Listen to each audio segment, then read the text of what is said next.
Gabrielle Hosein is currently the head of the Institute for Gender Development Studies, a frequent participant in our many fora.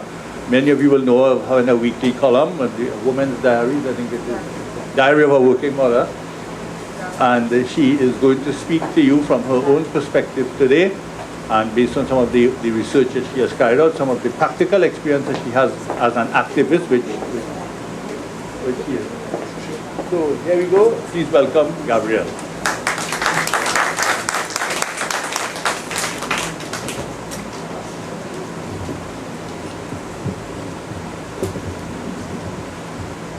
Warm welcome to everyone.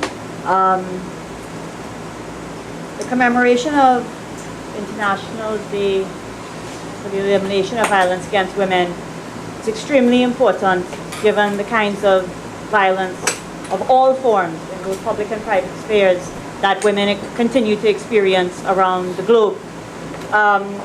Before I get into my presentation, there is a couple of things that I would like to say, which is that it's very important on days such as this, given the pervasiveness and ubiquity of violence against women. It's very important on days like this that we give the space for us to discuss women's experiences of violence without reorienting the conversation to predominant focus on women as perpetrators or batterers, given the fact that they are the minority of cases, number one. But number two, that we need to be able to give spaces to the discussion of women's lives without it becoming a battle of the sexes, where in discussing women, you have to simultaneously discuss their their violence in any way as equal to their experiences of it. That's the first thing we should keep in mind.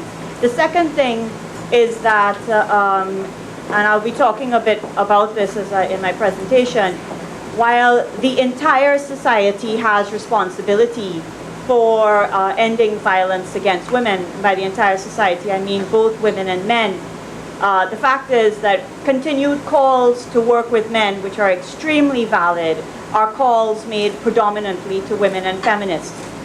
In other words, you women must do more work to help men, because our historical role is to be there as men's helpmeets. And we have to be aware of this, not just when it comes from individuals, but as a 30-year trust that has been put on the women's and feminist movement to reorient the small resources, the minority of time, the under-resourced gender division with the work that it needs to continue to do with women, to continue to reorient that to its ability to respond to men and men's needs. Now, those needs are valid. I'm not taking away from the needs. It's just that the women's movement, and Eugene Baratow writes about this, the state was never the defender of women's rights, and to this day is not the primary defender of women's rights. And those in the field, Dunn and Mondesir, 2004, will cite the extent to which, even which you have conventions on paper, what Michelle Rowley calls the race to ratification. When you actually look at the combination of political will, resources, effectiveness, and the real state intervention across various ministries to end violence in all its forms, and I'll be discussing what violence means in its widest form, you will find complete lack of political will, indeed various kinds of bureaucratic, not only lack of buy-in, but resistance. So the struggle to end violence against women in no way has ever been dealt with the extent of state commitment that it should. And in that instance, what's ironic for us in the women's movement is the state's call, indeed the state's insistence on defending a space for men's needs that has never been defended in relation to women's needs, as valid as those needs are, and indeed a pressure on women to continue to meet men's needs, as if it's women's role to meet men's needs. And so I'd just like to really emphasize the call that's been made to men. In other words, men have valid needs in the society, from growing up in patriarchal contexts to learning about toxic masculinity, to not having their own notions of how they would like to be boys and men validated by the kinds of hegemonic models that exist. And I really think, and we've been saying this now for at least 2 decades, that men and the men's movement need to step up the way the women's movement have stepped up over the last 50 years to service the kinds of needs that men have and to provide the kinds of spaces for support, for counseling, for community fathering, for literacy programs, for after-school care, so that what you're doing is building a progressive men's movement in which men are playing a role. And as somebody who's been involved in men's movement building actively for 15 years now, I can tell you that we struggle to get men involved. We struggle. Resources are put into them, technical advice, money to fly around the region to meet, and yet they don't end up showing up in the numbers that we need them to, while at the same time pointing to the necessity of working with men. So the challenge to men is to pick up and do, and to pick up and do collectively. Where you see a need in society, that need is not to be serviced by men, because our role is not to service society's needs, right? And because these issues continue to be not looked after in any way, shape, or form, as I'll be discussing, the fact is that women in our small numbers who are able to do this work need to be able to focus on women, given that the focus on them is still not what it should be, nor has the effectiveness it needs to have, nor indeed has the state take-up that we should expect in this day and age. So I'd like to support all those calls to men, but I'd also like to be critical of a language that says that women's needs have been met and we need to meet men's needs now, while acknowledging the importance of addressing men's needs and indeed calling on all men in the society to collectively organize to meet them as they should. So in terms of some of the questions that we were asked today, one was, can we dream of a world without violence against women? And I suppose my question would be, instead, what would a world without violence against women look like? And I want to put this out there. It's from 1987. It's the Dawn Vision, Dawn Alternatives, Development Alternatives to a New Era. And it's very important that we keep these larger perspectives in mind. Dawn, in this publication, they write, we want a world where inequality based on class, gender, and race is absent from every country and from the relationships among countries. And of course, now we would add sexualities and so on. We want a world where basic needs become basic rights and where all forms of violence are eliminated against men, women, and girls and boys, where each person has the opportunity to develop to his or her full potential, and where women's values of nurturance and solidarity characterize human relationships. It's hard to talk about ending violence against women in a world where we give exponentially more resources to war than we do to care.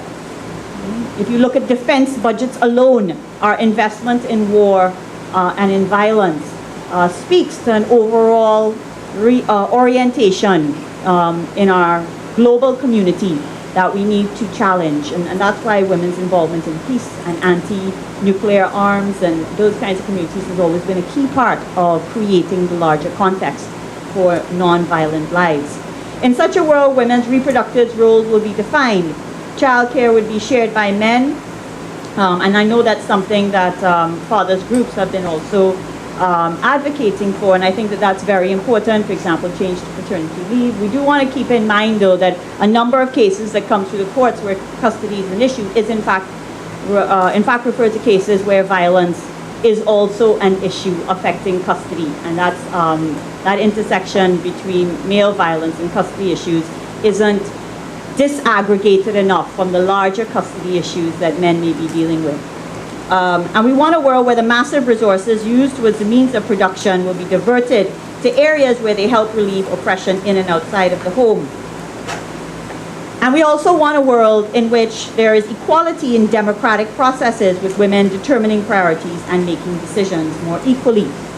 Coming close to the home, Eugene Barreto would say we would essentially want a world in which there are no asymmetries of access to or allocations of status, power, and material resources at all.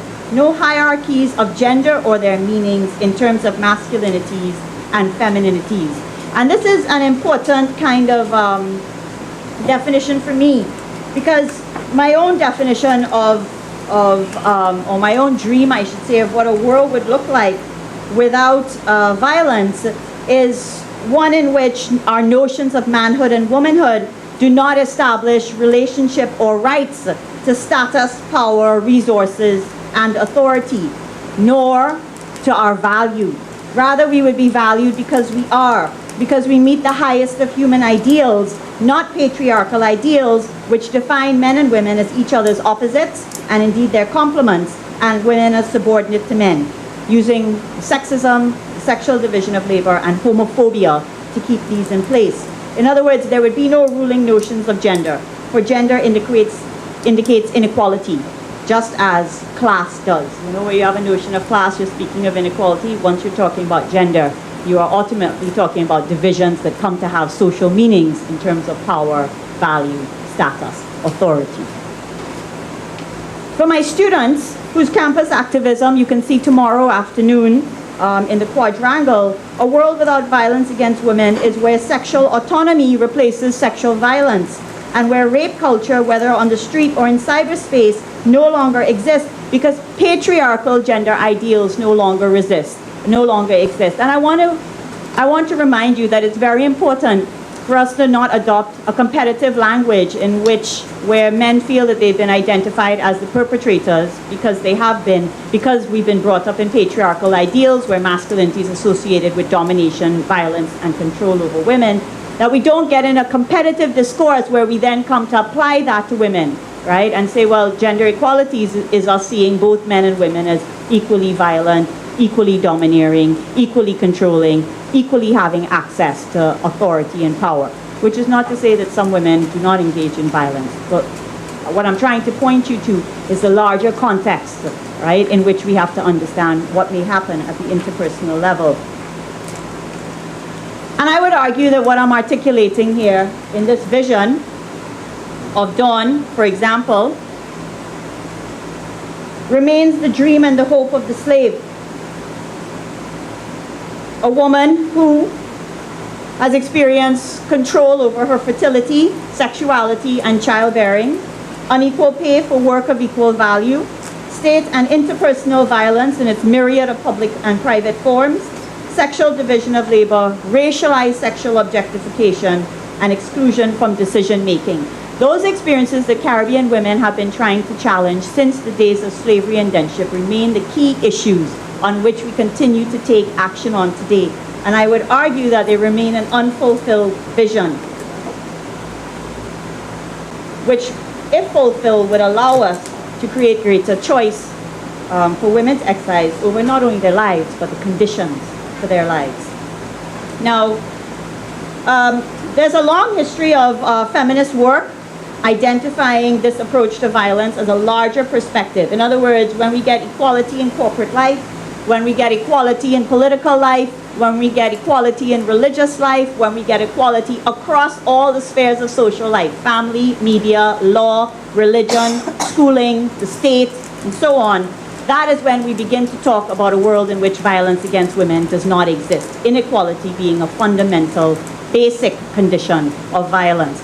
And so the work of Gayatri Pargas and Roberta Clark from as early as 2003 recognizes this. In other words, violence against women is not a cultural issue, it's a political issue resulting from structures and relationships that remain in place today, I would argue. And also, as Lyndon Lewis has written, violence has to do with the deprivation of rights, the exclusion of women from participation in major decision-making processes is also a form of violence. Now, one of the other questions asked today has to do with, are there deeply rooted social norms that perpetuate male control over women? A social norm is a perception of how a social group ought to be, or how a social group is or feels. And much of the research on violence against women suggests that there is what's called a CAP gap, meaning knowledge, attitudes, and practices. Meaning that just because you change somebody's knowledge about an issue doesn't mean that it translates into a change in their behavior. And so this CAP gap becomes a basis for us having to continually re-strategize. And some of the suggestions for dealing with it have to do with creating strong social movements. In other words, when we create strong social movements that are rights-based, that value equality, that value non-violence, whether between men or between women and men, or between groups of women, or even amongst adults and children, when we create a society that fundamentally values non-violence, even on the political hustings, then you're starting to build social movements where there is a different notion of a norm. As well, role models are very important, and also modeling positive behavior amongst both women and men. So for example, last week Friday, the Institute for Gender and Development Studies engaged with Canada Hall in what we called our red card rape culture kind of activism, where we are trying to build a consciousness of young men, and indeed finding many of them totally on board with challenging rape culture and sexual domination as a fundamental part of masculine privilege, but also a fundamental part of women's vulnerabilities, whether in the home or on the streets.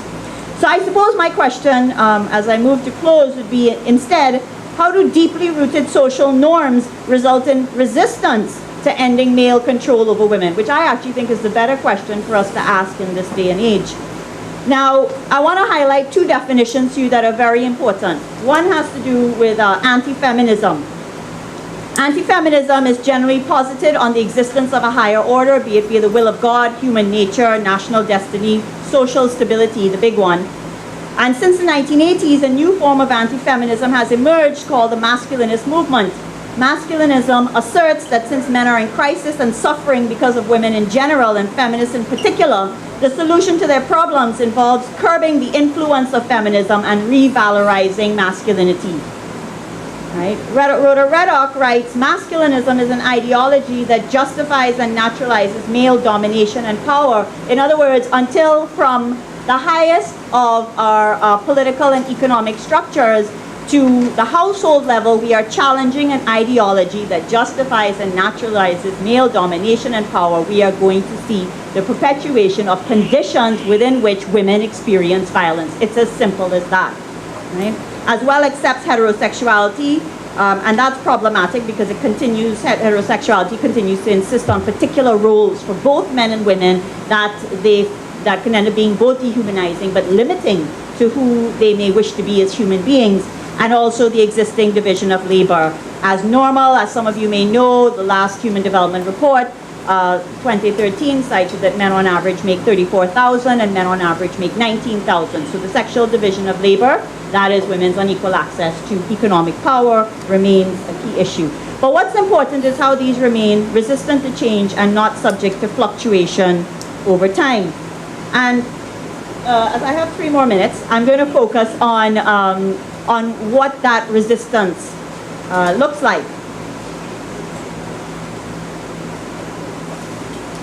And I want to here cite the ideas of Michelle Rowley, Trinidadian feminist, where she talks about inclusion as containment. And what does she mean? She means heteropatriarchal privilege, right? The idea that heterosexual, normal, men who look like the ones we think about today, who dress as we think men should, sexually desire as we assume men should, and so on, right? Play the roles in the household that we think men should.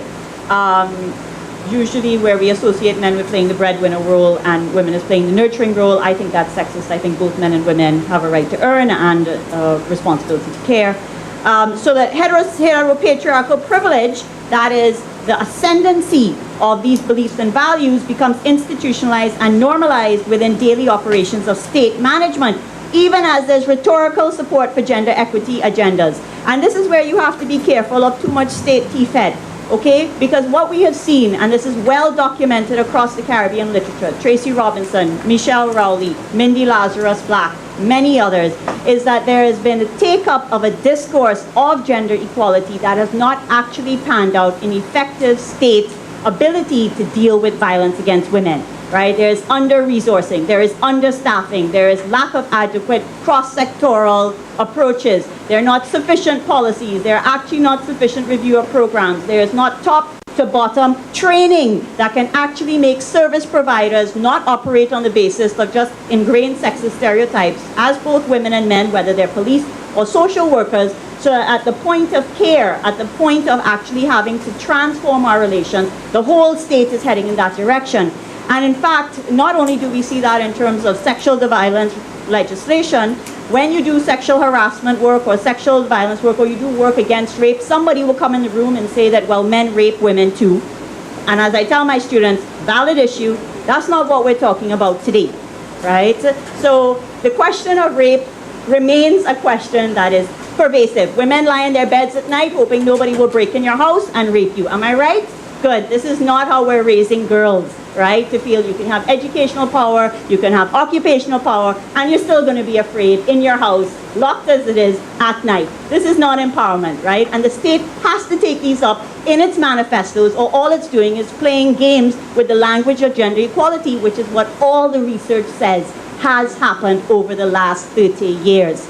Right? So we have to be careful about saying that we need to move the focus away from women. What we actually need is a focus on actually ending cultures of violence as they affect all of us, right? In ways that actually show a commitment, whether that commitment comes in economic terms, political terms, or cross-ministerial terms. Because right now, what we have is a situation where a lip service is paid that will not change the situation. We will find ourselves here in 10 more years thinking that all of this work on violence against women has not been effective, so we must work with the perpetrators rather than the victims. And we must work with the perpetrators, but our work with the victims is super insufficient at this point. And unless we acknowledge that, we are really not moving ahead in some of the directions of empowerment that are necessary. Thank you.